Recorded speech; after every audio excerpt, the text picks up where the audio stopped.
lights are out and you stumble in the dark. You kept pushing on, but then you went too far. When your ship has sailed and all your dreams are lost, everything is wrong, you feel like it's your fault. Just remember, I will be there for you, baby. Remember, there's nothing out there to get you, don't forget it. When life throws lemons, just remember. Just remember. Just remember.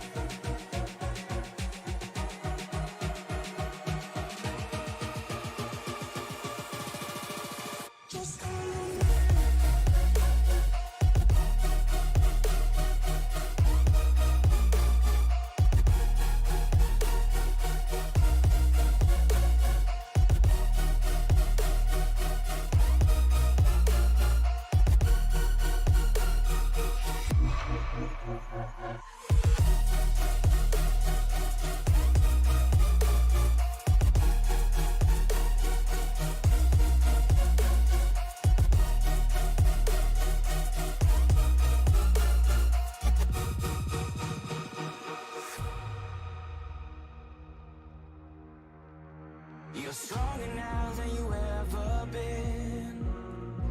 You gotta leave now, it's time to catch the wind. You will climb up high and look through the clouds. And when you're feeling low, I know you'll bounce back. Oh, and just remember, I will be there for you, baby. Remember, there's nothing out there to get you, don't forget it. When life throws lemons, just remember. Just remember. Just remember.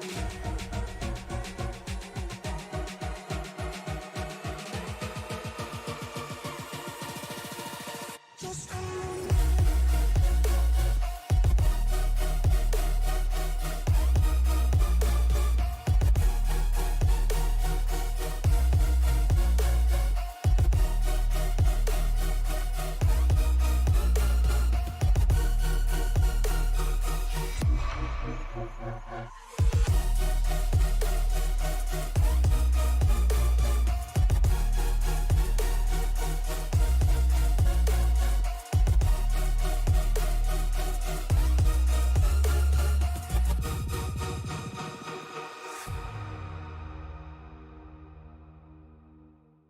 Ricmotech, high-performance sim racing equipment.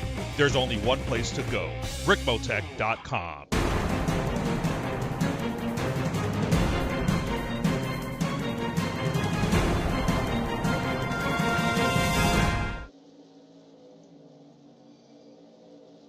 Welcome to Newton, Iowa and Iowa Speedway for race number 1 of the round of 8 for the Ricmotech Truck Series.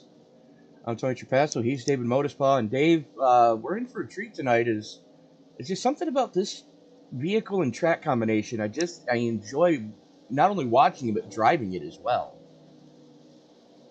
It is just such a great short track to drive, and with how these drivers have gone on all season long, right? I expect nothing but the best action as we have seen all season long. Absolutely is. Let me just pull the standings up here as I'm slipping. You need to,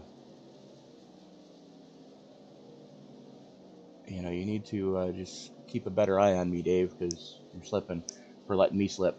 But right now, Mike Rominger currently leads the point standings after winning last week. Ed Morris, Michael Thwaites, Rob Haynes, Dylan Mirondo, Justin Lemke, David Calo, and Chad Osborne are your Elite 8 coming into tonight. And if I'm not mistaken, let me pull this up here because I believe you and I were talking about this. And I don't see it in the notes anywhere. But apparently this is last week, or sorry, 2 weeks ago at Chicago was the round of 12. Chicago land, not whatever that was downtown. And I believe you told me, Dave, this is supposed to be the round of 8. We've already cut 4 out of the playoffs. That is correct. We are down to the 8 top drivers left here in the playoffs, if I understand the way that this season is running correctly. And best way to punch your way to that next round is to win. So getting to the top of the leaderboard now is Mr. Rominger, having that win there at Chicagoland, punching his way through to round 2, even though it was a fairly safe bet on making your way through, just finishing in the top 8 there at Chicagoland. Yeah, absolutely. As there goes the hot lap session. That comes to an end as we're getting ready to click it on over into qualifying momentarily here. There we go. And there we go. So 10 minutes on the clock. Relatively short field here tonight for Iowa. A lot of guys, they figure they're out of contention. So, and I say this every time stuff like this happens to different leagues that we've broadcast throughout the years. You can tell who the true racers are. They're the guys that no matter, if they're in points contention or they're not in points contention, they're going to show up and they're just going to drive with their buddies. That's who the real racers are, in my opinion. Absolutely. And, whether you're out there racing for a championship or not, especially in leagues like this where there is the team involvement, just being out there for a teammate that's still in playoff contention can mean a lot. Here at Iowa Short Track Racing, you can help hold drivers up just a little bit. I mean, you don't want to be mean about it, but getting in front of them, slowing them down just a little bit, helping your teammate out, gain some time, gain some seconds, or maybe catch up to that driver. And then, of course, when you get to some of those larger tracks, having that draft help, having those teammates around you just really helps boost and motivate that playoff driver. Absolutely. As last week's winner, Mike Rominger, goes to the top of the heap here on the first lap of qualifying. David Calo immediately bumping him off. And taking a look at the rest of the schedule, we've got Canadian Tire next week up in Bowmanville, Ontario. Then we go to Bristol, Michigan, and finally closing out the season at Phoenix. So really the only true drafting track that we're going to have here in the playoffs is the penultimate race at Michigan. And Michigan, what a great track to do it at.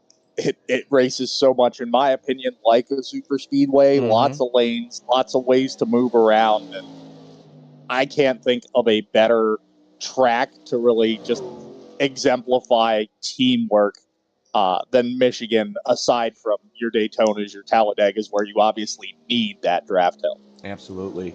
As, it's one of the few tracks that we have that is possible to go 3 wide.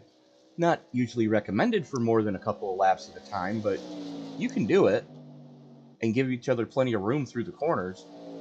Here at Iowa, you can kind of get away with it for maybe a couple of laps, but inevitably somebody's going to have an oops, and, well, then you're up a creek without a paddle. It's Ed Morris right to the top of the heap with a 23.29. Nice lap, Ed. Dylan Arando rolling out of pits, his teammate in the 27. There's Josh Wren in the 14. And Michael Thwaites in the 12.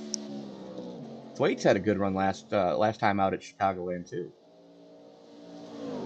He certainly did, and making his way into this second round of the playoffs. He's, in my opinion, he's just one of those drivers that even if he wasn't a playoff driver, wouldn't care. He'd be up there in contention. He'd be racing for those wins. He is a guy that just loves to go fast and loves to challenge other drivers. You're absolutely correct there, and this is going to be one of the few times that Thwaites is actually going to lay down a legit qualifying time. He's going to roll off currently 4th quick. with only Chad Osborne left to try to post a time. Currently, your slowest qualifier, Justin Lemke, he's a little over a second off pace of what the fast guys are doing. But he only laid one down. So H is going to be even better on lap 2. Up to third quick. Nice run. A little over 5 minutes left. Let's take a quick look at the weather conditions coming in tonight. We are going to be finishing under the lights here at Iowa. 75-degree ambient air temperature as the sun continues to set. Track temperature's already dropped a few degrees since we started the practice session. 49% relative humidity, and the barometric pressure, it's just under sea level right now. So these engines are going to be making max horsepower. The track's going to give you max grip. This is where you're going to be elbows up from the time the green flag flies to the time the checkers finally show themselves tail end of this race. 160 laps of scheduled distance with a 60% fuel fill. So that's going to put us, what, Dave? You think about 35 laps, maybe?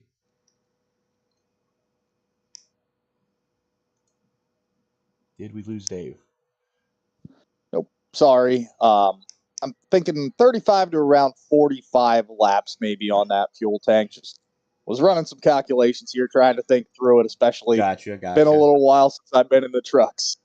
Fair enough, but the truck's still, it's on that newer tire model, and unfortunately we're going to see it next week when we go up to Canada for the final road race of the season up at Mosport. That road tire that iRacing has given everybody now, it's been likened to a hockey puck.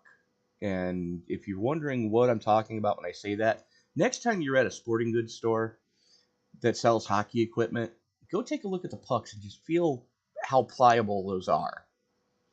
And then imagine somebody making a tire out of that. I've had skateboard wheels that are softer than hockey pucks. And certainly a very stiff compound. Very much so. But the good point is it does last.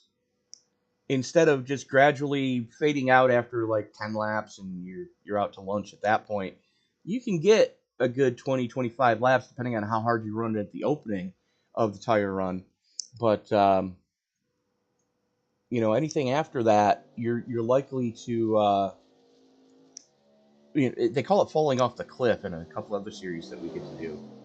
As there is Chad Osborne in the extreme scoring number 24, sideways off of 4. That's going to negate this lap for him. So one and done for Osborne, and he goes fourth quick. And the only other driver out there still is Josh Wren, turning some laps that he didn't get the chance to turn during the hot lap session.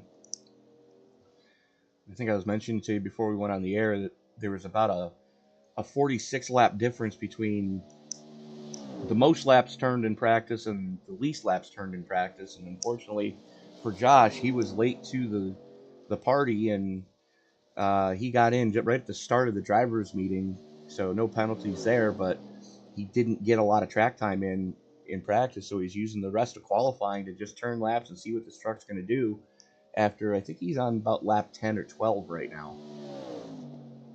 Certainly just taking the opportunity, turn some laps, get a feeling for the truck, and best way to do it, nobody else out on track, so you're not going to mess anybody else up as each of these drivers gets their own little mini session, as I like to call it, for qualifying here. So get a chance to see how the tire model kind of works in clean air and see how long that run can really last you if you have enough time and a short enough track here for qualifying. I think you just hit the nail on the head right there. This is something I used to do when I was competitive in the iRacing servers.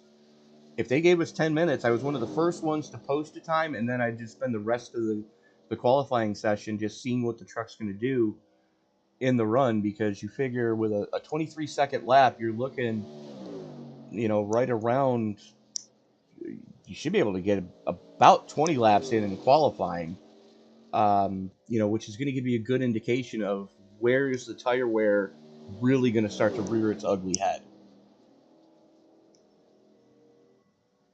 as just about a minute left. I want to thank everybody for joining us in the live chat here tonight on Sim Racing Media. Thank you so much for making us part of your Tuesday evening. Part of the triple header here tonight on Sim Racing Media, as the and I just lost my notes. So let's pull those back up. There we go. The SCL late models are taking to Martinsville Speedway for round number 3 of their Triple Crown, for Virginia Triple Crown.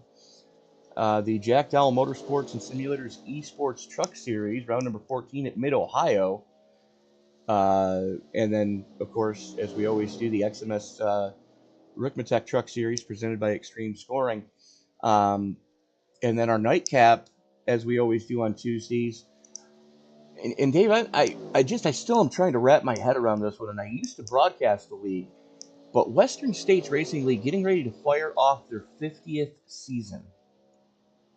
5-0. So impressive to have a league that is just that well followed, maintained, raced in. 50 season, a certainly impressive feat for the short time that iRacing has had popularity, at least, I'll say. Well, they started way back on the old NASCAR 2000 days, or 2K3. That they did. Actually, I think they, if I remember correctly, when I spoke with the league admins over there, they said they actually started on NASCAR 98 through the old dial-up servers over there. But speaking of servers, let's take a quick look at who is going to, or who's going to line up where here tonight. Again, 10-car field. Ed Morris sets quick time with a 23.29 with a 1, 5 thousandths separation between Morris and Colo. That's about the distance from the center line of the axle to the tip of the bumper. And then you got Michael Thwaites back there in third. Chad Osborne going to roll off outside row number 2. Mike Rominger and Dylan Mirando making up row 3. Josh Wren, Nick Caldwell in row number 4. And row 5, starting shotgun on the field, Rob Haynes and Justin Lemke. So, excuse me. Only 10 drivers scheduled to roll it here tonight. Just waiting on Mirando to get on the grid. And it's pretty good to see that everybody that showed up did qualify for the playoffs. And you can tell that by the blue spoilers on the back of those trucks. So, and it looks like we've got everybody now. Pace car getting ready to roll it. 2 laps of pacing. Here we go. And the question is, can anybody stop the juggernaut that has been Primetime Motorsports this season? I'm just taking a quick look here at my stats, that if you take a look at the team standings, they're 184 points to the good over Caldwell Racing. Primetime certainly making their mark on this series, and for good reason, right? League admin here, Ed Morris, being part of that group of Primetime Motorsports, and always seems like they have a great showing of trucks as well, week to week, having 3, 4, 5 guys sometimes in their chat. So, as I mentioned before, it always helps to have the teammates around. And that goes back to what we were talking about with having those teammates around. You take a look right now, of the 10 trucks, we've got 7 Chevys and only 3 Toyotas. Osborne, Haynes, and Lemke all driving for Dark Horse. And then you got everybody else, wherever they pan out to.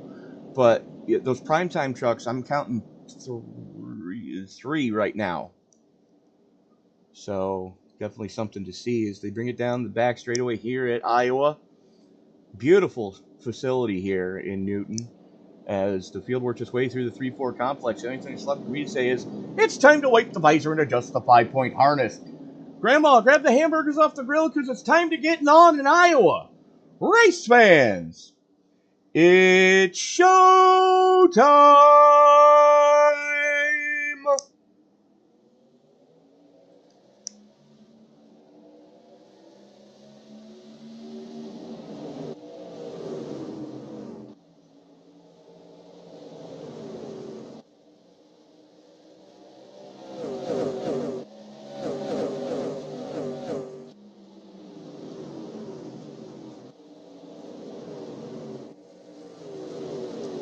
Morris getting out to an early lead here tonight.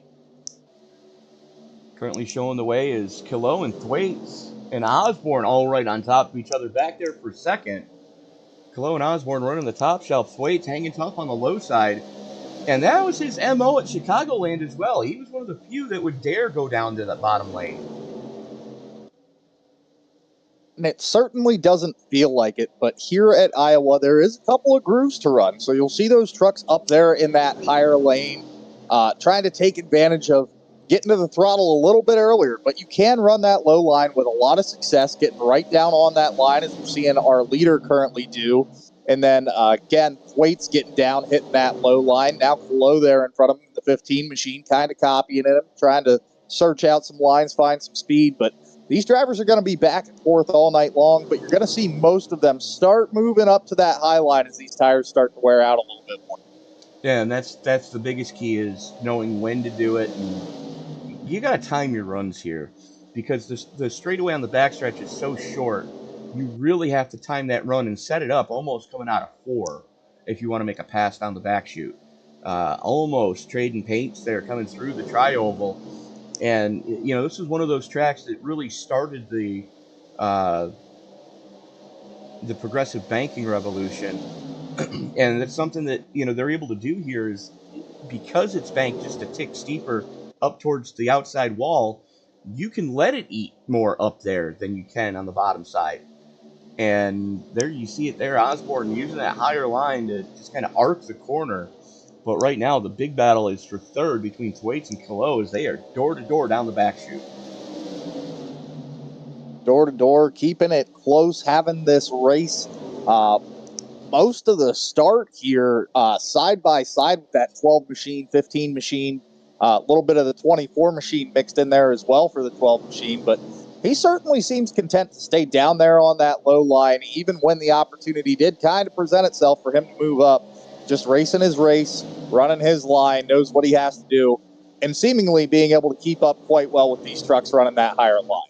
And the thing is, Thwaites has really turned his season around. I mean, early on in the season, he was blowing tires off quicker than they could make them at Goodyear. But, you know, in the past half of the season, he's really become a long-run specialist, which with this league and, you know, the lack of mistakes that happen, you kind of have to be a long-run specialist here in the Ricmotech Truck Series presented by Extreme Scoring. Certainly don't get too many cautions or chances to kind of fix your mistakes. Usually only one stage caution for the night, and then the rest largely green flag racing at most tracks. We've had a lot of green to checkered runs this season so far. But right now, Thwaites starting to backslide. He finally gets up in line right in front of Dylan Morando. And then everybody's still on the lead lap, but Rob Haynes and Justin Lemke are kind of a little bit off this lead group. It's going back towards the front. There's Morris leading Osborne as Kilo and Caldwell right there on top of each other. Caldwell taking that extreme high line right now.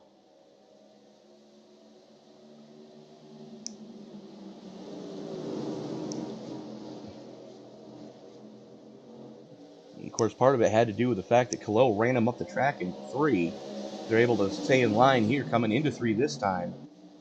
Caldwell trying to get some clean air to the front of that truck, as now he's got to work with Rominger to his inside.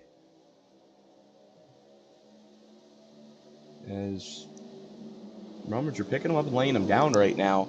Currently back even with the board, running in 5th.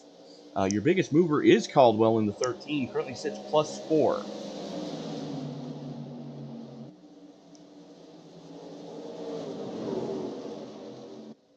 Working lap 12 of 116 here tonight at Iowa. So here comes Rominger on Caldwell again. And there you see it. Door to door coming out of 2. Caldwell, though, able to get to the throttle just a little more aggressively on that outside lane. He's able to hold court, even though Rominger is taking the shorter way around. And here comes Josh Wren to put his nose into the mix.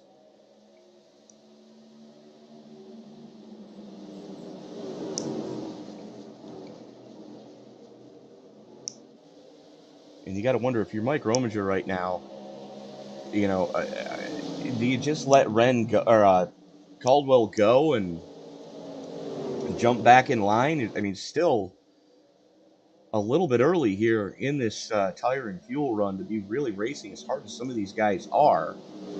And I can't help but think that they're just going to burn the tires off those things if they continue to battle side by side like this. And with Rominger certainly coming off a good week, it really does have you think a little bit. Is it too soon to be aggressive in this race? You have a little bit of an advantage having that win under your belt, getting a couple of bonus playoff points, but we're in round 2, so all the points have also reset. So I get what Rominger's doing. I want to stay near the front. I want to be up there. I want to make sure I have enough points to see my way through that final 4. Correct. And you know, you and I were talking about the point standings coming into tonight. There's only 4 points separating the have from the have-nots. Rominger currently leads the points with 2004. I'm sorry. Nope, I take that back. I was looking at the wrong stat column. Yeah, Rominger is into the next round with the win last week. Ed Morris still leads the points gatherers. As the 14 gets into the wall, that's Josh Wren getting up there. That's no bueno. But Ed Morris pretty safely in right now, as there's only... What? So from Dylan Morondo in 5th back to Chad Osborne in 8th, there was only an 11-point deficit coming into tonight. Which means that even if Morondo were to finish dead spanking last in this race tonight, he would still be able to edge out Osborne, but he does have to still worry about Lemke and Kilo. Because, I mean, Kilo's trying to prove something right now, because he's had a strong truck all season. It's just he hasn't had the finishes indicative of the strong runs that he's had. Trying to carve out that name for himself, see that way into the top 4, and at least give himself a shot for the championship here late in the season. And what a great job of just putting your nose to the grindstone. Had rough luck all season long and making it into the playoffs, right? It's very easy to get in that rut of, oh, well, this week wasn't my week, and I've got to come back next week. And then you get in a wreck again and you start having problems. It's so easy to just give up and say, I didn't make the playoffs, and that's okay. I had a rough season. But he has really fought back, made his mark on this series by making it to the playoffs, and then consistency week to week once we got towards the end of the season. Kilo has always been one of those drivers that has been up front, racing hard, trying and fighting for those wins. He absolutely has. He's got some breathing room right now, as unfortunately for Caldwell, he's fallen back into the clutches of both Rob Haynes and Michael Thwaites. Haynes gets sent. Oh, brother, what happened there? Let's watch that again.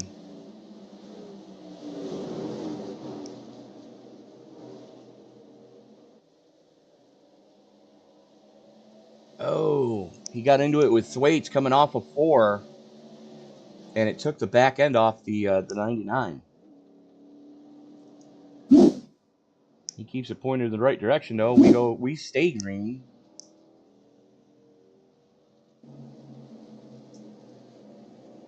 But that's definitely opened up a little bit of breathing room for Caldwell, as Thwaites has dropped back about a truck length and a half. And just as I say that, here comes Thwaites again on the attack.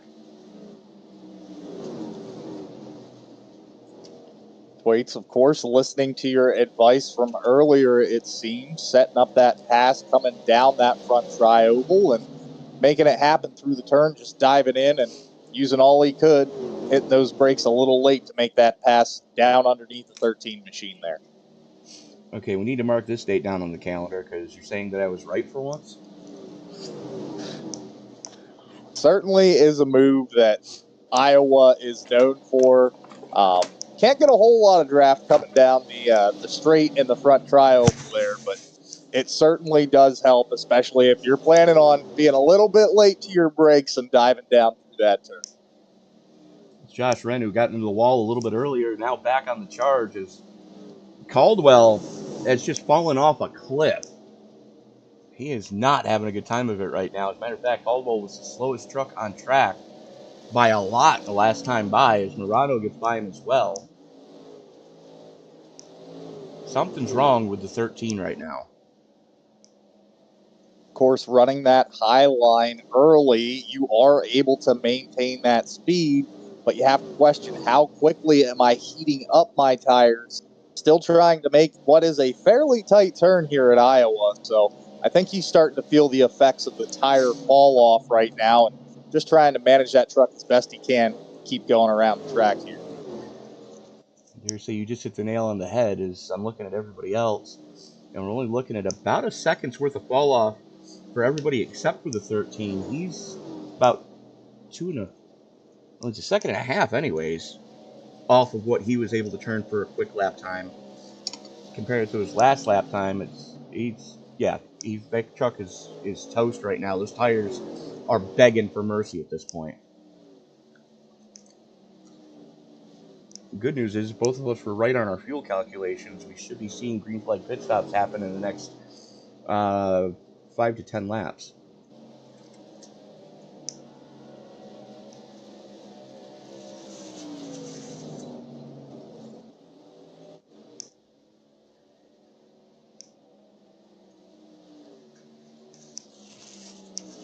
Thwaite starting to close in on Kilo now. And this has been Michael Thwaite's MO all season. He'll qualify solid, fall back a little bit, and then wait for the race to come back to him. As you take a look at his fall off, and between his fast lap and his last lap, it's about half a second. Certainly finding a way to manage that tire wear, and seems like he is set up for the long run, being able to continue to make these moves down on the inside where we're seeing some other drivers get a bit uncomfortable, and everybody moving up for the most part around that midline, if not running the high line by this point. And Thwaite's apparently still confident enough in those good years to put it down on the low side. He's going to get back in line behind Kilo and try to set him up same way that he did on Caldwell earlier. But he's got to remember, you got to set it up coming off a 4 to get it coming off a 2.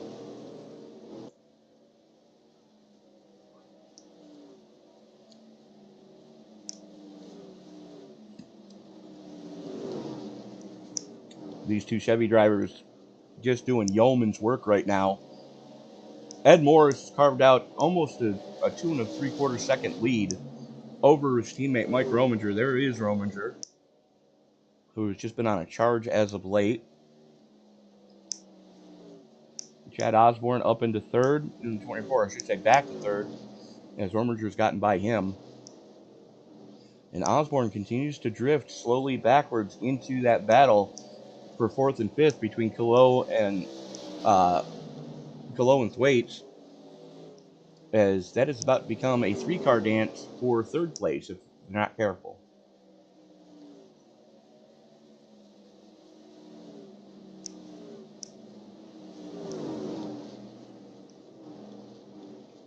The closest battle on track right here for 4th place.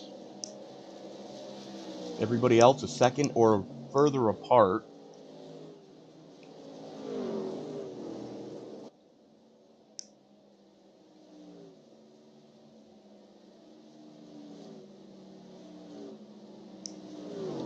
Just as I say that, the 99 of Haynes has caught Caldwell It's your battle for 9th and 10th. Both of them still on the lead lap. Relatively safe so far, only about half a lap behind Ed Morris. And here comes Haynes to the inside of the 13. And Dave, I think you hit the nail on the head that the 13 just completely annihilated the set of tires that are on that truck right now. Certainly looks like he is struggling with tire wear. From everything I know of racing here around Iowa, that high line being the absolute preferred line when your tires are 100% shot, you've got nothing left. It's just so hard to get the truck, a car, whatever you're racing here, to turn down on those older tires. And certainly looks like that 13 is struggling with some tire wear right now. Slowest truck on track last time by for Caldwell with a 25.3. Compare that to Ed Morris, who just went 24.7. So well over half a second off the pace from Caldwell to Morris.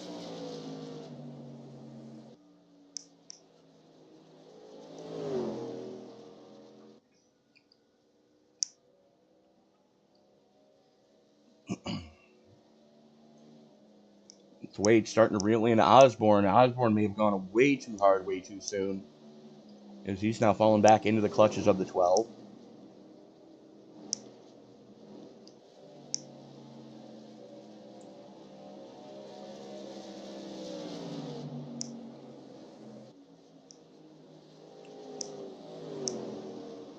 This is your fight for third. Working lap 43 of 160 here tonight from Iowa Speedway. In beautiful Newton, Iowa. Relatively calm night, too. Weather looks absolutely perfect tonight for racing. These trucks putting on a great show. A little bit spread out at the moment, but keeping an eye on this 12 machine, it really looks like he has put in the time, managed to save that tire, and now working his way up through the field when he knows these other guys laying into their good years and starting to struggle a little bit with tire wear, knowing that we're coming towards the end of a run here. And the only problem is he may have given up a little too early, given too much too early in the opening segment of this race. Ed Morris is a little over 6 seconds to the good over Thwaites and Osborne right now. Mike Rominger is about 3.5 seconds to the good over these guys. So definitely something to keep an eye on. If, Thwaites is going to have to turn the wick up just a tick on the fresh tires when they do get the green flag pit stop done and dusted. As Morris crosses the start lap 46 of 160 here tonight. And something we don't normally get to see at Newton, Iowa.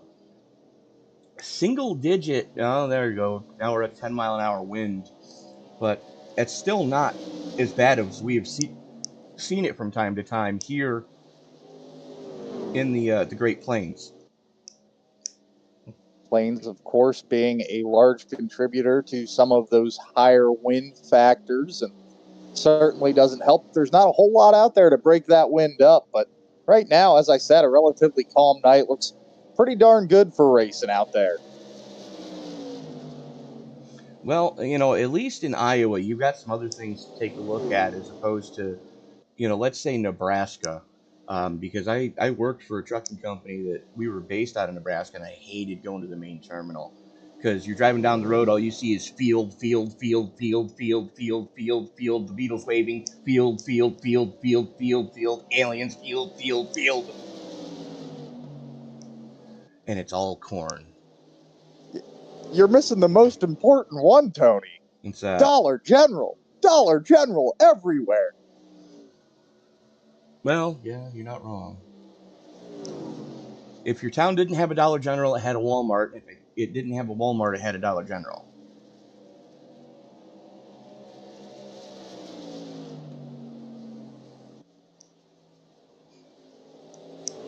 Yes, folks, it's sarcasm. It's a joke. Thwaites has finally gotten by Osborne. Now Colo and Mirondo going after each other. Mirondo starting to finally make some headways. He claws his way into the top 5 for the first time tonight. Colo battles back, though. Morondo able to save that much tire. And that's been something Morondo's been trying to work on all season is, that 27, he'll go like blazes in the opening tire segment, and it just punished the tires, which unfortunately I think is what we're seeing happening to Kilo and Caldwell in the 13. They went too hard too soon, and they've burned all the goodie off of them, as now Justin Lemke up into 6th. Drivers now certainly seeing who was too aggressive too early and using that to their advantage. And we're seeing some of these other drivers that, yeah, they were aggressive early on, but still have enough of that good year left to go make those moves, move down just a lane, maybe a lane and a half lower than the other guys in front of them, just really take advantage of the clean air and the positioning here at Iowa. As we're watching Lemke doing on Morondo right now, Lemke can run about a half a truck width to a 3/4 of a truck width lower than Morondo can, as we are working lap 53 of 160, and we've gone a lot deeper into this fuel run than I thought we were going to see. I will admit that. Certainly making it farther than I had expected, and looks like we will get our first yellow here. It looks like that will be the one stage caution they have tonight.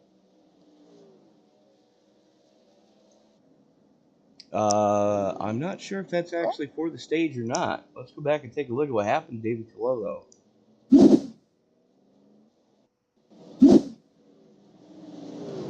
Here you see him working the top shelf. The 14 of Ren underneath him.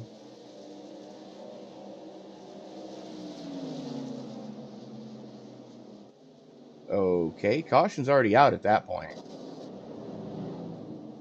So yes, that probably was the stage caution. But Kalo and Ren getting into a little extracurriculars as the caution flew.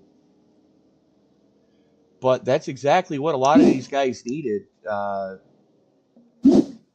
Ed Morris winning stage 1. And I dare say we're going to see 4 in fuel for the entirety of this field right now. Morris and Thwaites both hitting their boxes dead on. Right side's on. Field crew working around to the lefts. 15 just now getting to his box. And the same way that they went onto pit road is the same way they're coming off of pit road. Morris, Rominger, Thwaites, Morondo, Lemke, and Haynes. And what do you say we reach out to Ed Morris and get an update of how that truck's feeling tonight? Certainly love to hear his thoughts, Tony. Fair enough. And I believe you've got him with you now. Ed, this is David up in the booth. You got me? Yeah, man, I got you.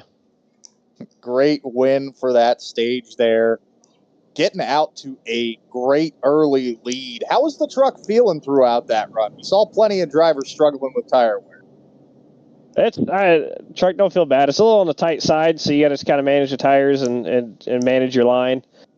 See what's going to work. See when the right time is to move up. And I was kind of experimenting a little bit there before the end of that stage. I had a little bit of a lead to see kind of where the bottom was feeling like after the tires have worn. So, but pretty good, man.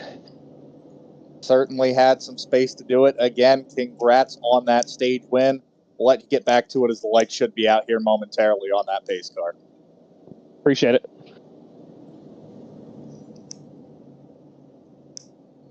And there you heard it. Tire wear doesn't seem to be too egregious right now, as long as you mind the tires in the opening portion when they're fresh. But as we've seen since this latest tire model has come out, about 7 months ago now, if you are over aggressive on fresh tires, it's going to really hurt you later on. Certainly, as our leader was saying there, truck getting tight would definitely explain the running of the high line, as even on this new tire model, it seems like it has carried over tale as old as time here at Iowa. Once those tires start wearing down, that high line's about the only place you can get it to turn with that progressive banking. And rightfully so. I mean, they really did their homework when they made this place, because this track races like a track at least twice its size. And then you look at it and go, is this only 0.8 of a mile around this joint? It's actually pretty incredible when you think about it. As they come out of the Geico restart zone, Morris held him down just a little bit. Rominger and Thwaites right there with him. I'm sorry, that's Mirondo on the low side. Mirondo electing to go to the inside on the restart. Cruise cone was in effect. I'm just going to move both he and the 99 of Rob Haynes in the top 5 currently. Trucks battling side by side, first through fourth here, and certainly trying to get themselves sorted. And side by side racing early on is going to eat those tires up. But 12 machine looking to the outside of the 99 machine right now. 4 machine, of course, under fire from that 99 as the 99 moves up to third, right behind our stage winner, Ed Morris. Haynes digging strong right now in that beer store, number 99 on the bottom shelf. And that is an angry pack of Hornets right there from second on back. Haynes, Morris, Rominger, Thwaites, Caldwell, all right there on top of each other. And it looks like the usual suspects going to the bottom of the track here in the early going. Morris looks like he might be going... Oh! Josh Redhead just had a big moment coming off of 4. And that completely pancaked the right side of that truck, but we stayed green. As I was going to say, it looks like Ed Morris starting to save a little bit of tire here in the early going. Led the entirety of the first segment of the race. Now we're just inside 100 to go. Drivers know what they got. Certainly should know what a fuel run is. We went farther than we anticipated, so perhaps Morris setting himself up for a one-stop or two-stop race, rather, going here on out.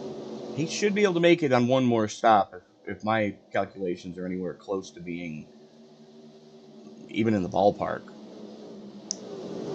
But this battle for 5th starting to really get a little chippy. Caldwell, Osborne, and Lemke all right there with Morris. Here comes Osborne trying to reel his way back towards the front. And you got to wonder, did Caldwell learn anything from that first stint? Lap times are telling me not much. And he is still trying to set the world on fire. Certainly still seems to favor that higher line, knowing that he can run quickly up there, but because he can run that much faster, tires are going to heat up a bit more and eat into those good years. You are absolutely correct, sir. And it's a double-edged sword. If you run the bottom, you run the risk of ruining the right front tire. If you run the top, it's the right rear that's really going to be punished. And if you do both of them in by changing your lineup a lot, you're basically out to lunch in the closing laps of this tire run. Certainly does become a balancing act. And, watching the 7 machine, he's not really switching his line up a whole lot, but keeping an eye on the way he just kind of eases his way into the corner and then makes his way up the track on exit. Certainly going to help with that right side tire wear and help keep everything right where you want it to be and not really eat too much of that tire away too early. As we go on board with Ed Morris, and all season long, Ed has done what we call holding a pretty wheel. You don't see him sawing at that, that wheel a lot. Just keep your eye on that orange stripe. That signifies where the wheel is supposed to be going straight. And you don't see a ton of movement. It's just, buffeting as the truck makes its way around this track. That's all you're really seeing happen in that steering wheel right now.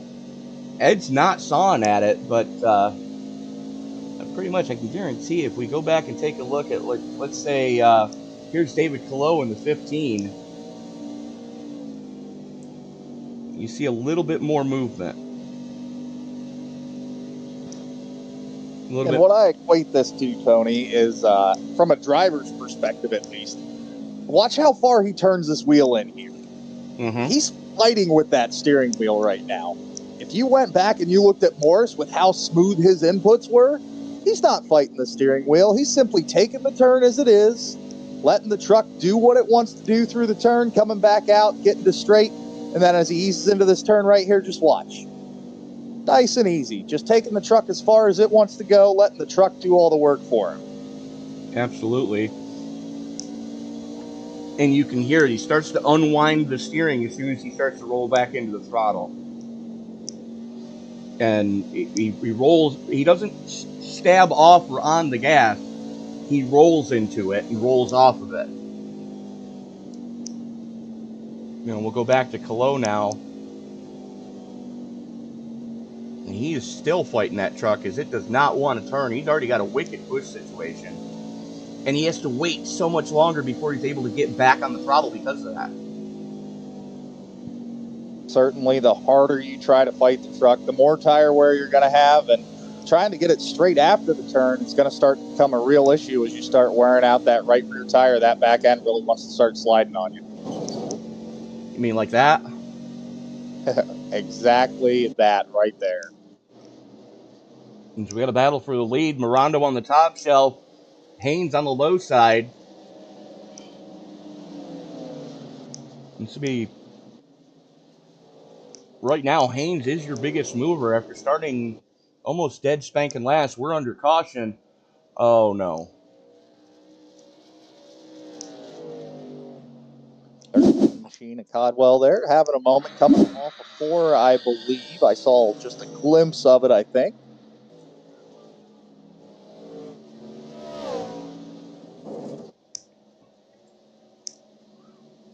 He's got what they call a tight loose situation where you've got to put so much steering input to keep the car off the wall that when that front end finally does take a bite, it just washes the back end out completely. And you could see him. Certainly. He was fishtailing coming through 3 and 4 that time. Let's see what the eye in the sky Big picked up. hazard of running that high line there.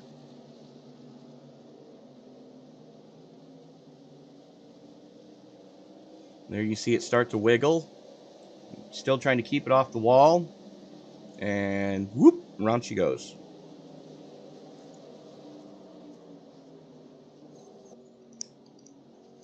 Luckily, everybody able to avoid him.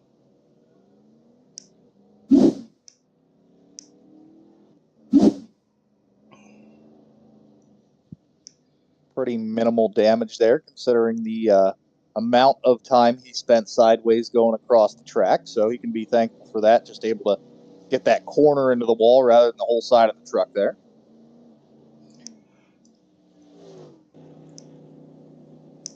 So Dylan Mirondo stays out. Everybody else comes down for 4 in fuel. I don't think I agree with this idea for Mirondo staying out. Have to think there's either some kind of team strategy or he just missed the commitment line the first time around. Not 100% sure what happened there. Certainly has an idea in mind. Well, that is the problem when you're the leader and you catch the pace car.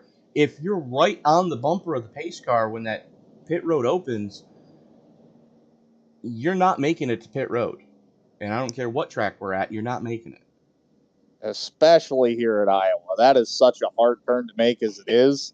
If you're on the bumper of that pace car when pit road opens, you're already past the line and I believe past the wall by the time pit Correct. road opens. You're following on the pace car. Correct.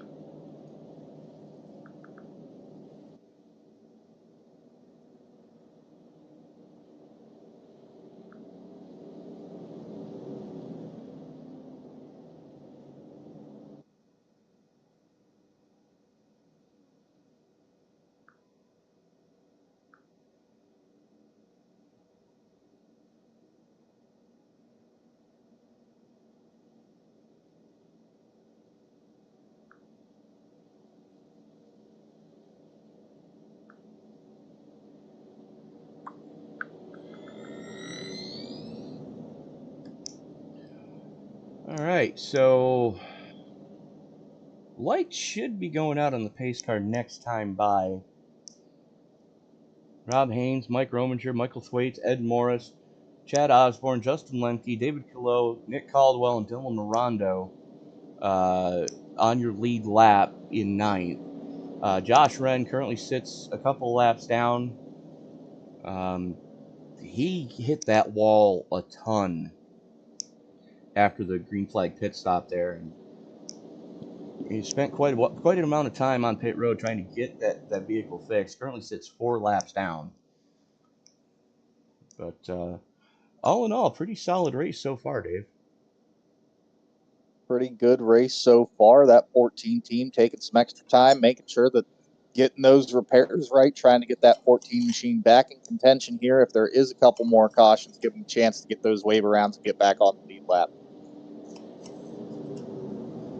Yeah, but the pace that they've been setting up in front, it's going to take something huge for Wren to get back on the lead lap, unfortunately, as the lights do go out on the iRacing pace car. Haynes going to have the button, and electing to take the outside on the restart. Interesting. Interesting call, especially with everyone coming down for service. New tires seems to favor the inside line on the restart, but having the opportunity to control that restart, he does get the advantage of knowing exactly when to throttle up. You just hit the nail on the head there. He has the control. There goes the pace car. Here they come into the Geico restart zone. He holds him down, finally jumps on the loud pedal, and we are back underway. Certainly getting enough of an advantage there. If he wants to go down low, he has the opportunity to, but staying in that mid lane there and working his way up towards the high line as the caution flag flies again here.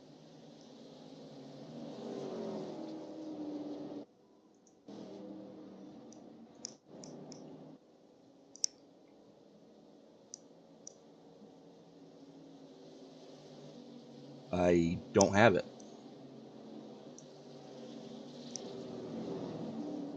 I do know that Iowa is known for some issues with some timing and scoring on iRacing's end, just trying to get everybody caught up.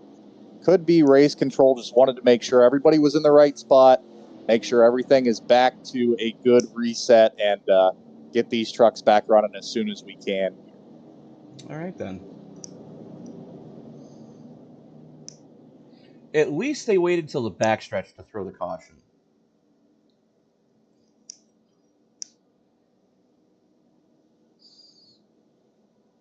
Chad Osborne, David Killow, and Dylan Morondo all coming down to get some service done. As we are at the halfway mark here from Iowa, well, we are under caution. We're going to step away, pay a couple bills, and we'll be back right after this. Don't worry. You won't miss a thing because we're going side by side. Ricmotech, high-performance sim racing equipment. Whether you're just looking to have fun, train for race day, or become a serious esports competitor, Ricmotech has you covered. Hundreds of name brand parts. Support from experts that love sim racing. Trusted by the pros. There's only one place to go, Ricmotech.com.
Ricmotech, high-performance sim racing equipment.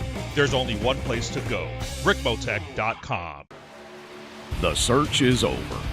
The most comprehensive oval scoring solution is here. Featuring oval playoffs, adjust drivers per round, custom number of rounds, custom playoff points, provisionals, optional win and you're in, custom playoff displays, rookie championships, optional minimum participation, and load those results in seconds. Visit extremescoring.info today. The search is over. The most comprehensive oval scoring solution is here. Featuring oval playoffs, adjust drivers per round, custom number of rounds, custom playoff points, provisionals, optional win and you're in, custom playoff displays, rookie championships, optional minimum participation, and load those results in seconds. Visit extremescoring.info today.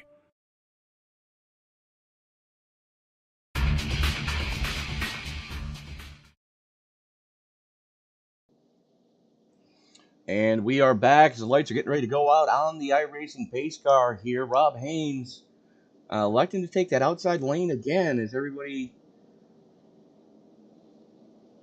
doing their thing right now? Haynes, Rominger, Thwaites, Morris, Osborne, Lemke, Kilo, Caldwell, and Mirando, your lead lap trucks. Josh Wren still running, only 3 laps down now.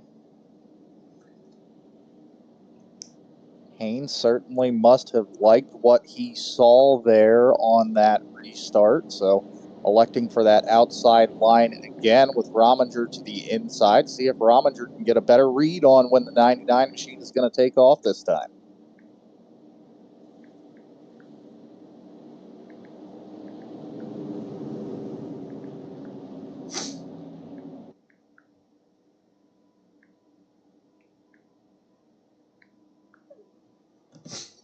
And here we go. Haynes a little under aggressive there, I would say, coming to that restart. It's going to let Rominger slot up in front of him, as now the battle is between Thwaites and Morris.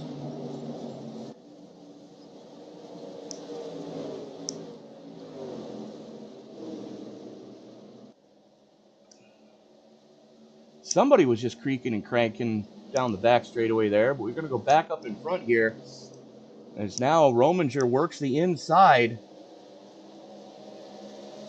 Down the back straightaway they come, still door to door. Rominger just sends it. Taking that inside shorter line, working his way back up to the top, cutting off that 99 machine, but 99 getting crossed over. Going to try to do the same thing here, going through 1 and 2. Looks like he'll be able to get it done. Starts to slide back up in front of the poor machine.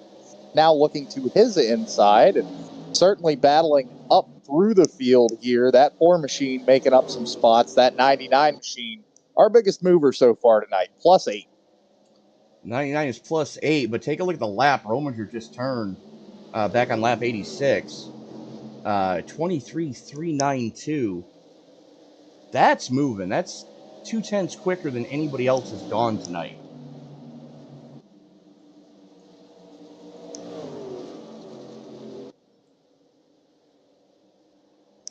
Checking back here with this battle with Morris and Kilo. It doesn't look like Morris is liking the way that truck is handling in the dirty air.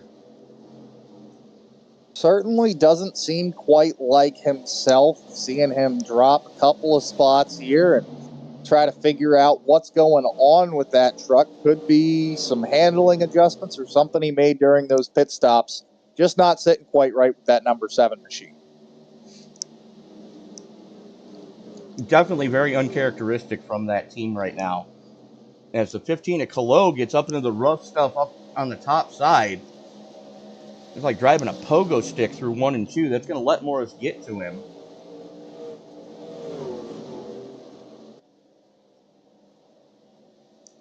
I think the shocks maybe are starting to go on Kilo's truck. That thing is bouncing badly right now. Iowa, of course, being a bumpy track as it is, but if he is experiencing some suspension issues, that truck is just going to become more unwieldy, as he's more likely to start bottoming out, especially midway through turns 3 and 4 and 1 and 2, both having some fairly large bumps about halfway through those turns. And that's where it's been happening. There you see his truck's getting very unsettled.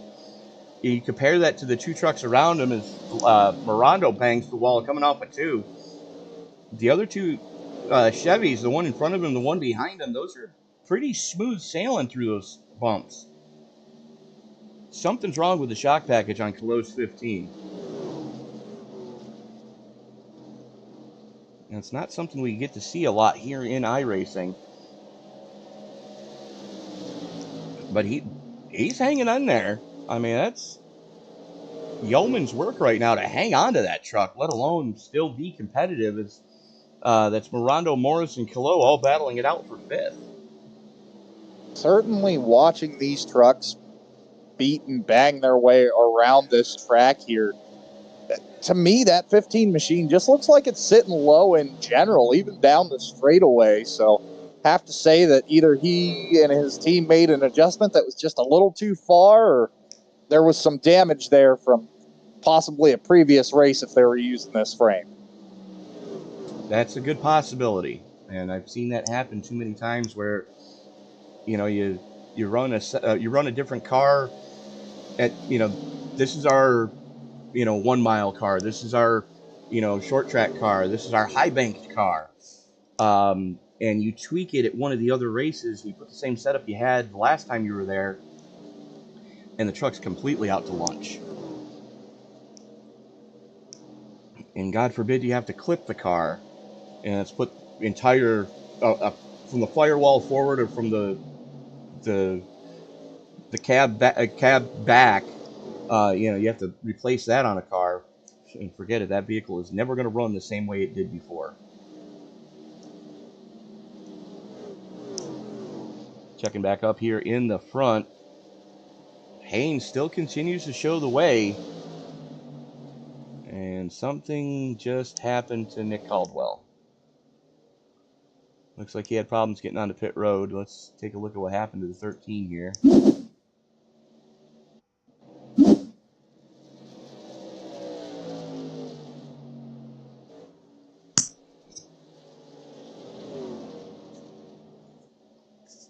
Oh! Yeah, that's no bueno. At least he's off the racing line. 13 just overcooking that entry. Looks like he elected to tow back to pit road, so certainly going to cost him some time, but getting back down there nonetheless. At this point, he's probably just going to call it a night and move on to Mosport for next week. You know, it looks like he has put it on the hauler. Mike Rominger, while we were watching that, Rominger was able to get by Rob Haynes. Let's take a look at the pass for the lead.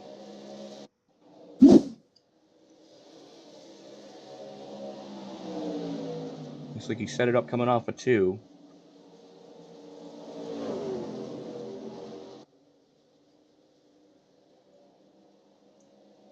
And just edges Haynes out, coming to the line. Haynes looking to arc the corner, lets him go, and gets back in line. Is still fairly early on in this run for these drivers to really be pushing the issue, so I can understand where the 99's coming from, not wanting to wear those tires out too much along the way, but he has to be careful as now got overtook by that 24 machine there and going to start losing spots to the 12 here if he's not careful. Well, they are on the same tire strategy. It's just Osborne came down to top off with fuel under the caution on lap 80. As we are just past the century mark here from Iowa, Haynes and Thwaites now starting to go after each other. And same MO we've seen out of the 12 all season, or at least the second half of the season. Doesn't push the car, just waits for it to everybody else to start to fall off more than he is. Saves those tires, and here comes Morris as well.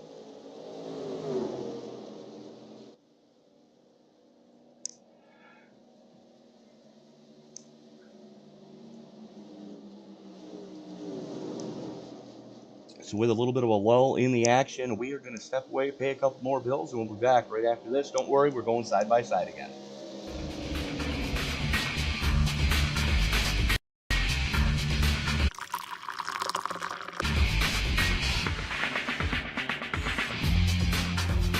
Allow extreme scoring to do the work for you. Ricmotech high-performance sim racing equipment. Whether you're just looking to have fun, train for race day, or become a serious esports competitor, Ricmotech has you covered. Hundreds of name brand parts. Support from experts that love sim racing. Trusted by the pros. There's only one place to go, Ricmotech.com.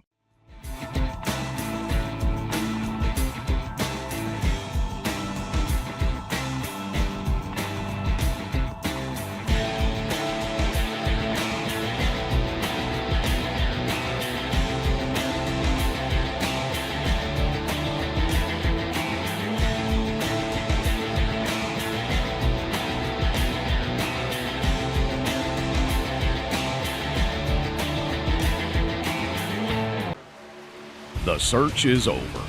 The most comprehensive oval scoring solution is here. Featuring oval playoffs, adjust drivers per round, custom number of rounds, custom playoff points, provisionals, optional win and you're in, custom playoff displays, rookie championships, optional minimum participation, and load those results in seconds. Visit extremescoring.info today.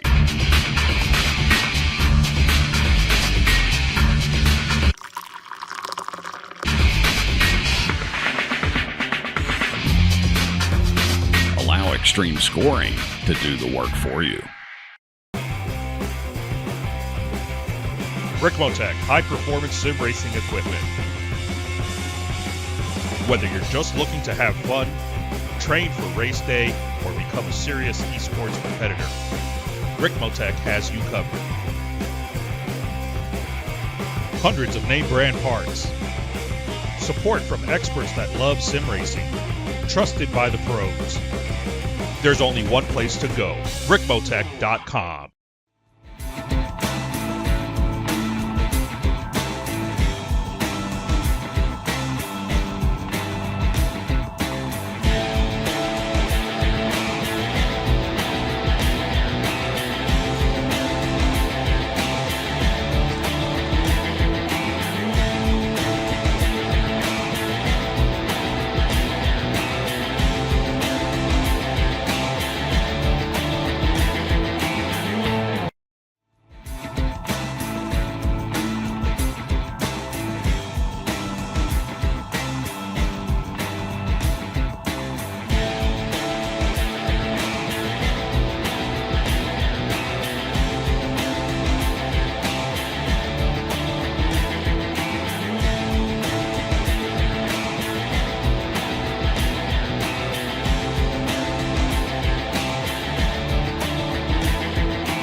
And we are back at Iowa Speedway for race number 1 of the round of 8 for the Ricmotech Truck Series presented by Extreme Scoring here on Sim Racing Media.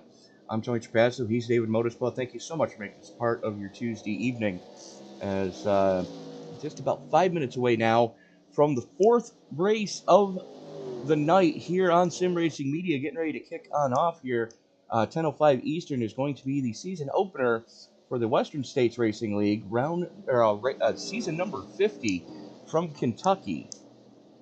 So, still just that to keep a group of guys together for that long, and you've got some OGs still racing with that series. That's impressive. As I mentioned earlier, such a great thing. Just as you said, keeping a group of guys around 50 seasons. to have the interest, to have the participation, to just keep that series alive that long over multiple platforms, as you were mentioning earlier. It's very impressive. It is at that, but as iRacing continues to evolve, so does League Racing here in the iRacing servers and here on Sim Racing Media. We're proud to bring you the action 7 nights a week now, as a triple header on Monday nights, quadruple header on Tuesday nights, triple header on Wednesday nights, and we have racing on Thursday, Friday, and Saturday. We all have racing, and I believe it's a triple header on Sundays now too. Certainly building up all of the series that we have and keeping our team busy, but that's just the way we like it.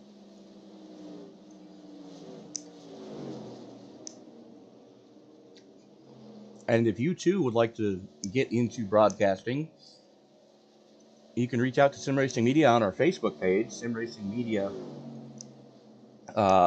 or hit us up on Twitter, Sim Racing Media 1 on the Twitterverse, and we'll get you pointed in the right direction of how we can get you going.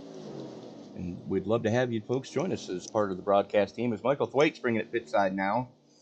Pitch from second, hands second place over to Morris, and Rominger just continues to turn lap after lap here like a robot. As a matter of fact, he hasn't deviated that much,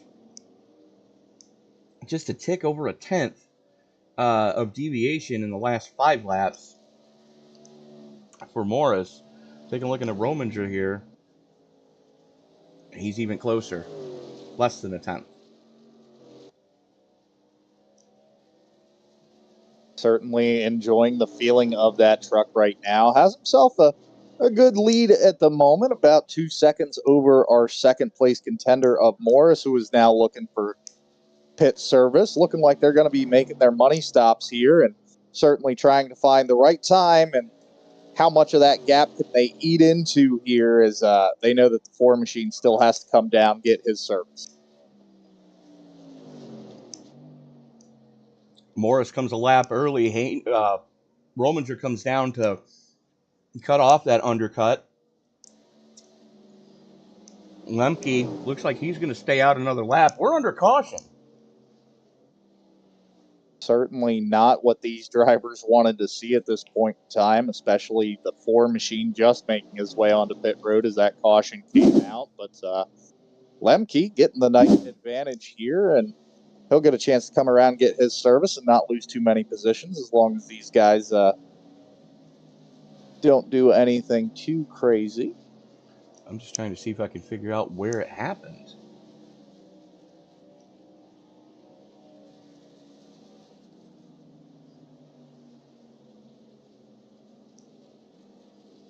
I don't have it.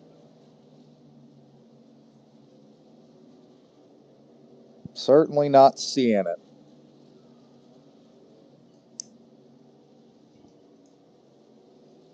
Okay.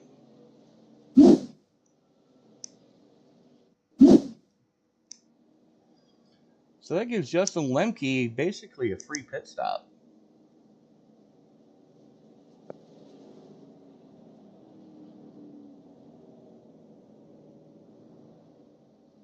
Rominger hit his box just as the caution came out. So that's going to put him back in the lead.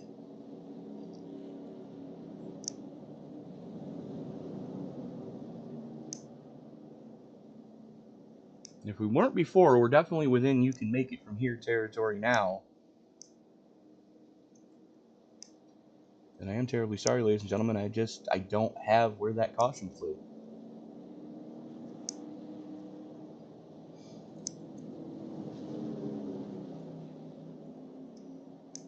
Drivers that took their pit stop earlier certainly looking to get their wave around here, as it looks like the 4 machine will be the control car when we go back green here.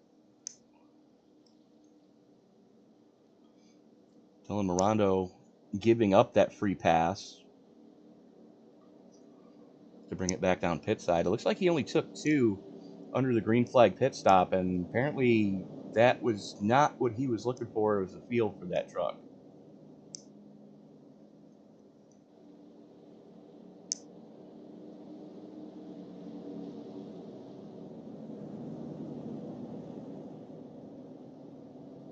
Kalo got the free pass to get back on the lead lap already. And there you can see all the good trucks that did get caught a lap down. Morris, Haynes, Thwaites, all right there. It leaves us with 7 trucks left on the lead lap after this gets all figured out here.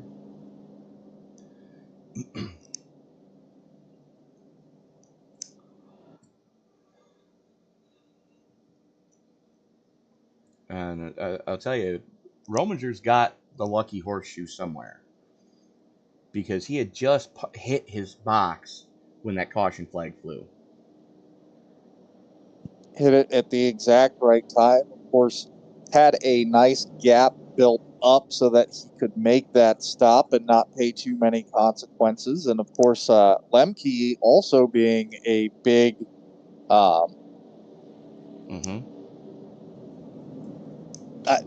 advantage. He got a free pit stop, gained a ton of spots by staying out just a little bit longer than these other guys. And now looking at restart just right next to the leader if he chooses to take the inside or outside lane, depending on where that 4 goes. Yeah, absolutely. And right now, Lemke, who's currently being scored in 2nd, is your biggest mover after starting shotgun on the field back in 10th. Dark Horse number 35 was the only truck not to lay a time in qualifying.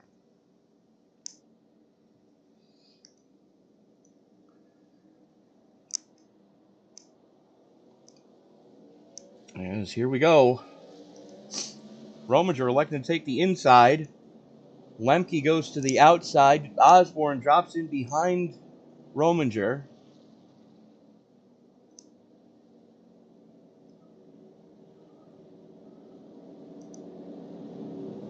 Stacking up on that inside lane, and not 100% sure if they have the rule here. Still waiting for these other trucks to come around and catch up, but because they were free pass cars, sometimes they make them go to the tail of the longest line. Which in this case is going to be that outside line.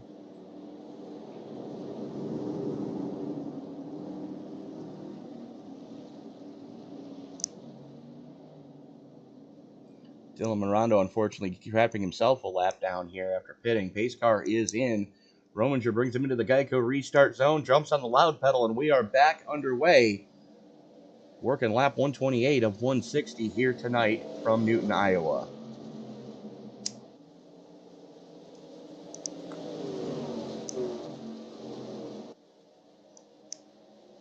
Osborne picks off Lemke as there's some fast trucks deep in this field right now. They're trying to pick their way through. Looks like not everybody getting up to speed in a hurry, as that's just letting that front group start to pull away a little bit. Rominger, Osborne, and Lemke all right there within a truck length and a half of each other. And then you're just a little over a second and a quarter back to Rob Haynes, who's got Dylan Mirando right in front of him. Now, Mirando is a lap truck. And then it's a hornet's nest back from the 15 of Kalo, Morris, and Thwaites all on top of each other right now. As Josh Run gets up and out of the way of those lead lap trucks.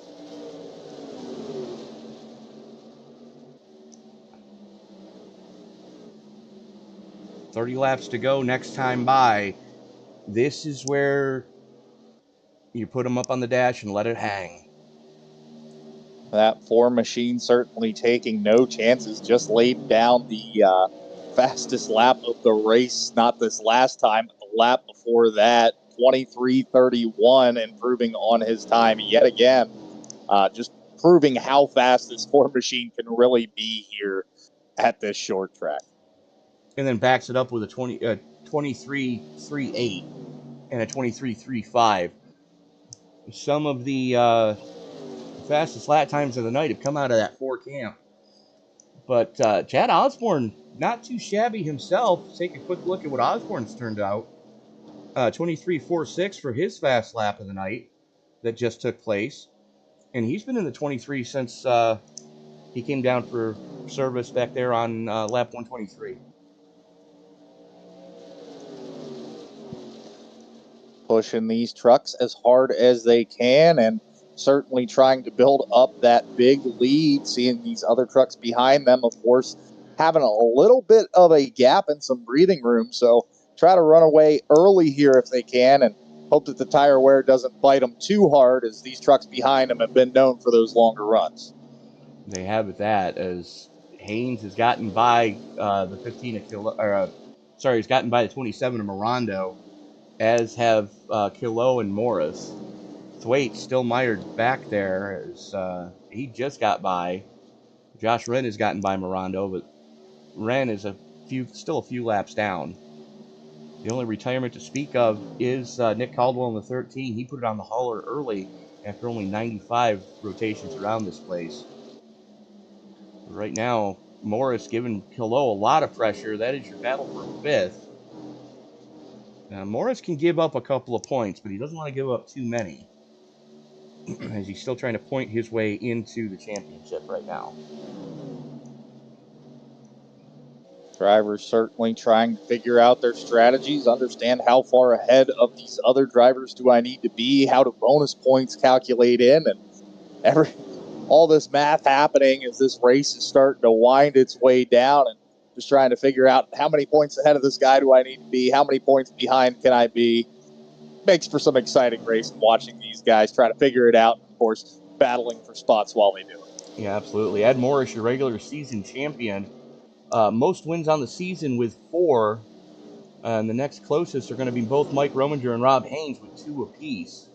Michael Thwaites with 1 and Nick Caldwell with 1, as did Dylan Morondo have 1. That just barely got Morondo into the playoffs. But yeah, it's hard to bet against Morris. He puts in the time. That's all that dude does is just work on this series. Whether it's doing the behind-the-scenes stuff, keep track of the webpage, keeping track of the points, helping build the extreme scoring service. If you're not happy with the other major scoring system that's available to iRacers, take a look at Extreme Scoring at xmsracing.com. You can find it there. It makes things so much easier for a league admin to do what they're doing, and that's why Ricmotech is signed on board with the Truck Series. It's been a great partnership between Extreme Motorsports and Ricmotech for the past 3 years that I know of. Certainly leading the way with innovations with this league, creating their own programs, getting things done the right way, and of course, Ricmotech themselves trying to do everything they can to be at the top of their game, having some great gear, and really just providing the best that they can give to these sim racers. It's awesome to see. And the thing is, we didn't even touch upon the paint program that Extreme Scoring has available for leagues. All you do is, it's constantly updating, and it runs in the background, and it's not a resource hog like the other major paint program for iRacing can be at times.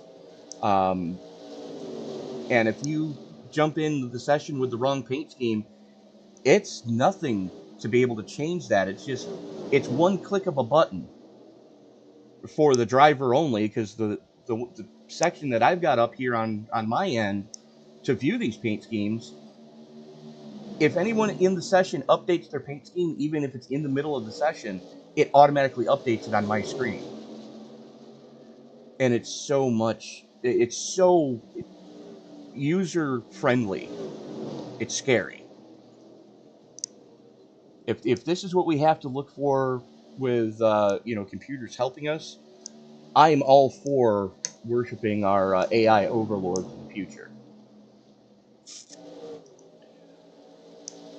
Right now, Mike Rominger currently shows the way at the front of this piece, as here comes Osborne to his inside, coming off of 4. As we take a look at the weather, the track temperatures continue to cool off. The ambient air temperatures continue to cool off. The winds have stayed pretty calm. Gotten a little bit damper as the sun has gone down here in Iowa, but, you know, hey, that's what makes the vegetables grow.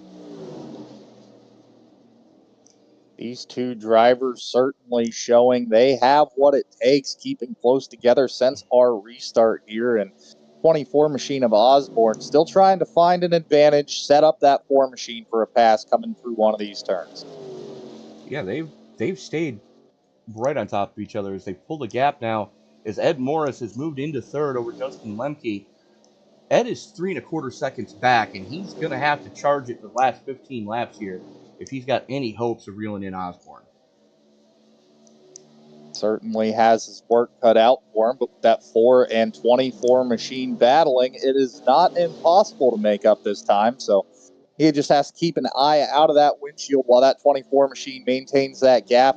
Keeps an eye on his rear view, knowing that that 7 machine is hungry and very capable of winning here. He absolutely is, but how many times have we seen it already this season where, you know, two guys are running hard in the closing laps, and we end up going into overtime because they were getting a little bit chippy before that white flag came out. Not saying that we're going to see that here, but we've seen it already this season a couple of times. But right now, definitely a balance of power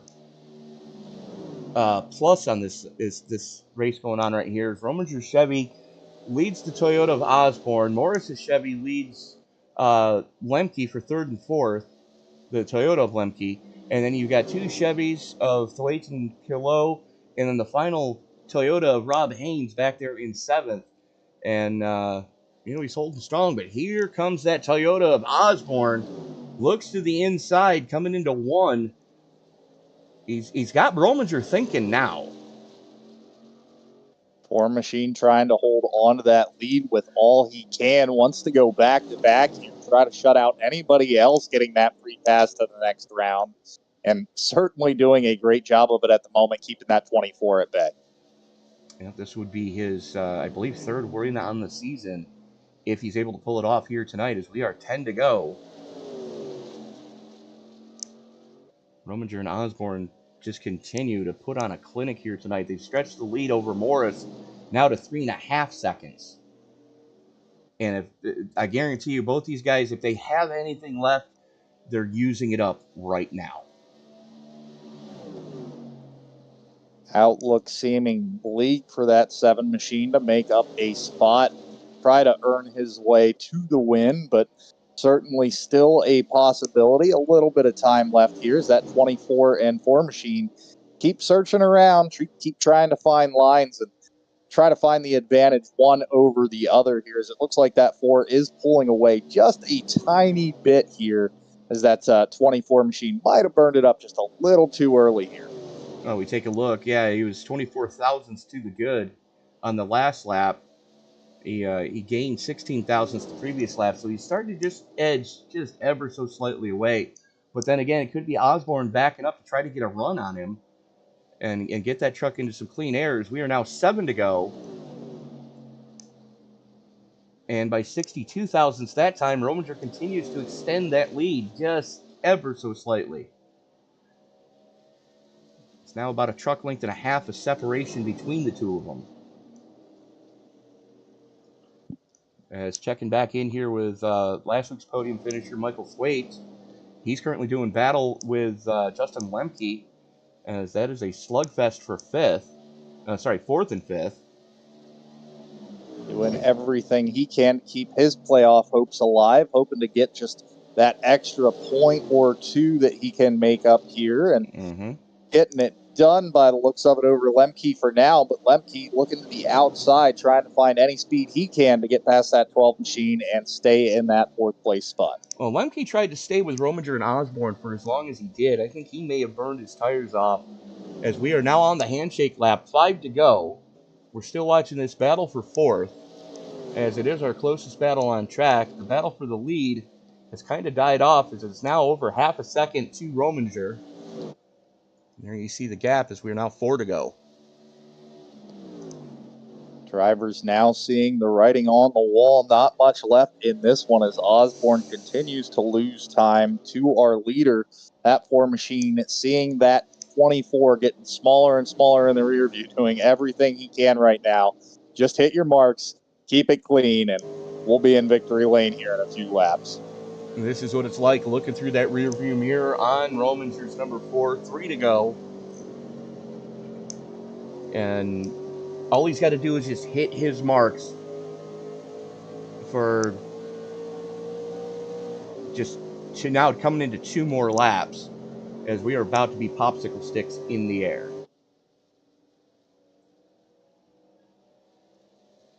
2 to go. Rominger continues to show the way. Osborne in second. Sizable gap over Ed Morris, who's still 3.5 seconds back off of him. Thwaites 2.5 seconds off of Morris as he's gotten by Lemke and really started to pull a gap here in the closing laps. It's just not going to be enough to catch Morris, though. But back-to-back top 5s for Michael Thwaites, back-to-back podiums for Ed Morris. And we're looking at back-to-back wins for Mike Rominger. 1 lap to go. We are racing back to checkers. Back to checkers we will come. Just 1 more set of turns here for the 4. He's going to get it done here at Iowa tonight, barring any issues coming out of turn 4 and making his way through the tri-oval here for his back-to-back win. Chicagoland and Iowa, our winner, number 4 machine, Mike Rominger. What a show Rominger put on here tonight. Gave up a lot in the first portion of the run. And, he gave up a little too much, I think. Definitely didn't seem like he was going to be a contender in the early stages of the race, but getting it done here, going back-to-back. Can't wait to talk to our winner here. He has to be excited, punching his ticket into round 3 of the playoffs. Yeah, absolutely is. Bear with me. I'm just trying to grab our podium for us here.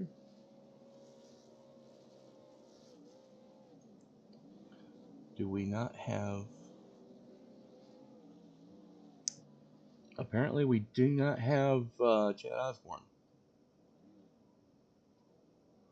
Huh. Okay, well, that being said, as he's doing his celebratory burnouts, I believe you got our race winner with you now. Mike, this is David up in the booth. You got me. Yeah, I got you. Congrats, man. Going back-to-back and on top of that, playoff racing, you just punched your ticket to the next round. How good does it feel to know that you're going to be making your way to the top 4 of these playoffs? Did I punch to the next round? I don't know if I did or not. As long as I understand the rules correctly, that win secures you into that final. Awesome. Yeah, it feels good. Yeah, I don't know. I got lucky there. I was coming to pit road when the caution came out, and I passed the commitment cone there, and the caution came out, so I didn't get penalized. I thought I was going to go, well, good thing I was leading. I don't think I'd still been on the lead lap if I wasn't leading.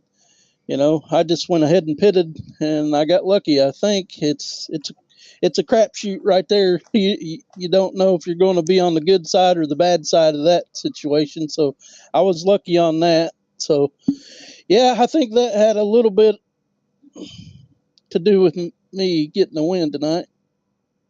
Certainly getting lucky there with that money stop. You were battling that 24 machine there in that last run for quite a while. What did it feel like trying to hold him off and trying to go back-to-back there, knowing that he wanted to steal that win away from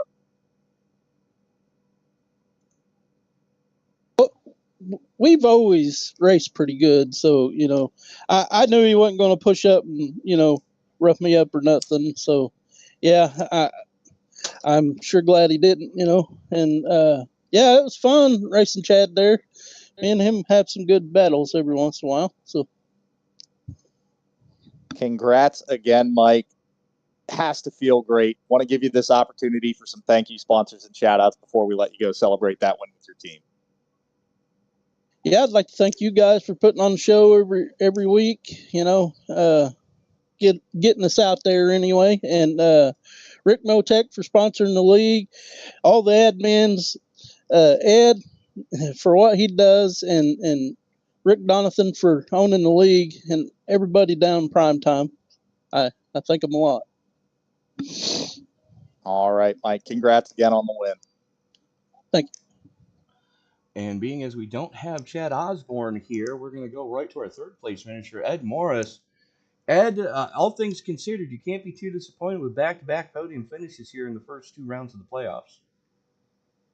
No, we're definitely going into the next round, which is the goal. That's the point. Get good, consistent finishes. We don't have to win them all to keep moving forward. So now we were cutting heads tonight, right? What's that? We were whittling it down to 8 tonight. Correct. Yeah, we're going down to top 8 advances tonight, Okay. and I'm working on getting the points and stuff updated now. So well, with back-to-back wins, I can pretty much tell you who won this. Who won this segment? Yeah, Mike was definitely the top driver in round 1. So But we've got a track that I've seen you do well at before coming up next week at Mosport. What are your thoughts going into Canadian Tire? Mosport's a fun track. I'm looking forward to it. I've won there before, so definitely I think one of my stronger road courses, I think. But it's a challenging road course, so we're definitely going to bring our A game and give it all we got. It absolutely is. You're going to be necessary to bring your A game, especially with this field that's left. But Ed, who do you need to thank? Who helps you get it done on that primetime number 7? I just appreciate everybody at Primetime Motorsports, man. All the confidence boost and the strategy throughout the race, and talking about different lines and what we're running, and all those guys back there. Everybody did a good job. And then just appreciate everybody here at Extreme Motorsports, everybody over at you guys doing the broadcast, SRM Racing Media, our sponsors, Ricmotech. Appreciate everybody that's here and what they do to make this thing go. All right, Ed Morris, congratulations on back-to-back podiums. We'll see you next week at Canadian Tire. Appreciate it, man. And with that, David, we've got another one in the books just that quick. We certainly do. Round 2 of playoff action here, and looking forward to our round of 8 coming up with a road course to start it off. So excited to see what these drivers can do. It's been a little bit since we've seen them at a road course, and can't wait to see who comes out on top if that 4 machine can possibly go 3-peat at the road course. Well, you take a look at what's coming up here on the schedule for the round of 8. It's back-to-back wildcard races, really, when you think about it, because we've got Canadian Tire Mosport Park up in Bowmanville, Ontario next week. And then we go to the last great Coliseum, Bristol Motor Speedway, and we're cutting heads at Bristol. And such a great track to do it at, as you mentioned, going to a road course and then going to the last great Coliseum. It's a place that you truly do battle. Such a short track and some very steep banking there, so it'll be interesting to see who can get it done and punch their ticket into that Final Four. And for those of you who are concerned when I say cutting heads, it's an old guitar term when two people that consider themselves decent guitar players, they start picking and they go back and forth and back and forth and back and forth of here top this, here top this. That's what I'm talking about. Matter of fact, go see the movie Crossroads with Ralph Macchio, and that's really what they do there in the closing scenes of that movie. But congratulations to Mike Rominger going back to back, his 4th win on the season now, and the only person to win during round 1 of the playoffs. That's impressive. As taking a quick look at the finishing order here tonight, Rominger, Osborne, Morris, those 3 gentlemen, your top 3. Michael Thwaites should be moving on easily into the next round with another top 5 finish this week, coming home in 4th. Justin Lemke comes home in 5th. David Killough, Rob Haynes, Josh Wren, Dylan Mirondo all still running at the closing laps of this. Nick Caldwell, the only retirement to speak of, coming home in 10th. And unfortunately, I think that might do it for Caldwell's playoff bid after tonight. But that is going to do it here for us tonight. Be sure to check out the other great racing action here on Sim Racing Media for the rest of the week, as we're not even done here on Sim Racing Media broadcasting tonight. As right now you can catch the Western States Racing League season opener for season number 50. That's impressive. I mean, yes, they run 2 seasons a year, but still 25 years to keep a group together. That's impressive in any simulator or racing video game, whatever you want to refer to this as. Be sure to join us tomorrow night for the Racers Elite Xfinity Series round number 5 from Dover, and that'll be a 7:30 Eastern Time start on that. And the Moonshiners Racing League round number 19 from Hot Atlanta, that'll be an 8 p.m. Eastern Time start on that one. And then we have the SCL Gen 4 Grand National Division, round number 5 at Charlotte. It'll be an 8:30 Eastern Time start for that one. He's David Motorspall. I'm Tony Trapasser. Reminding you, ladies and gentlemen, that until we get a chance to meet again, as you walk down the road of life this week, do us all a huge favor. Don't play in traffic. Good night, everybody. There's only one place to go. Ricmotech.com.